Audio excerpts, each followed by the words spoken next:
Here Ayn Rand defined rationality, another word that she includes because she wants to show that she's objective, that she's rational, okay?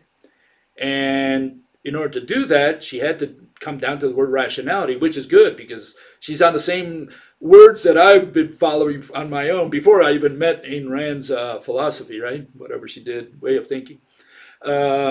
So we were on the same level. We were looking at the word object, we were looking at the word existence, at the word rationality. We realized we had to define these terms.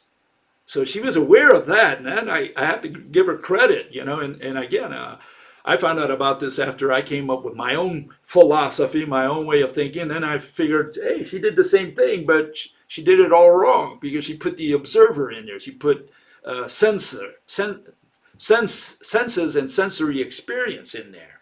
She made it subjective, not objective. Rationality is the recognition of the fact, oh man, the word fact in there, that existence exists, whatever existence exists means. Existence exists. Existence is a concept, so existence cannot exist. That's very poetic. It's not very useful, very scientific.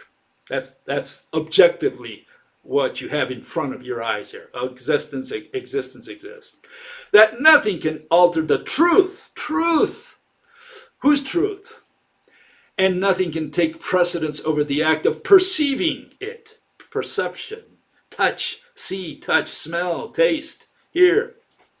In which is thinking. Okay, thinking is perception. Is that what perception is? Thinking, or is perception a mixture of senses and thinking? I mean, if we're going to use a mathematical formula, we can always say perception, equal to sense plus thinking, or knowledge, or whatever you want to put in there. Okay? Is that what perception means? Is a mixture of a couple things in there?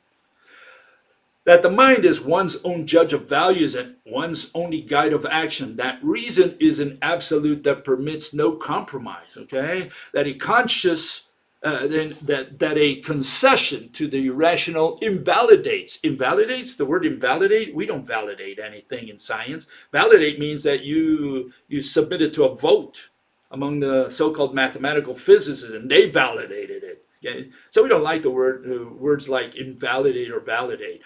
One's consciousness, you're invalidating or validating your consciousness to see how rational you are. Is that what it is? You're giving, what is it, a 10? You lift your card and say 10, 9, 8, whatever, right? And turns it from the task of perceiving to the task of faking reality. That the alleged shortcut to knowledge, always to knowledge, right? Whatever that is, which has never been defined, by the way. Knowledge, which is faith, is only a short circuit destroying the mind. That the acceptance of a mystical invention is a wish for the annihilation of existence, and property annihilates one's consciousness. Whatever all that stuff meant. I don't know what she had in her mind. Okay, so what do we compare this against? Let's see if I can get mine up there. Here. Got it here. Give me a second here. This is my version of rationality. That's her version. Now see if you can see a difference. Again, you don't have to believe in hers or mine. I'm just comparing so that you can see the contrast. Criteria for defining irrational. Treating concepts as objects. Is that clear? Reification, concretization. Using inconsistent definitions or undefined words. Theory is inconsistent with or doesn't follow from the assumptions. Describing, especially mathematically, and claiming to have explained. And proposed mechanism cannot even be imagined.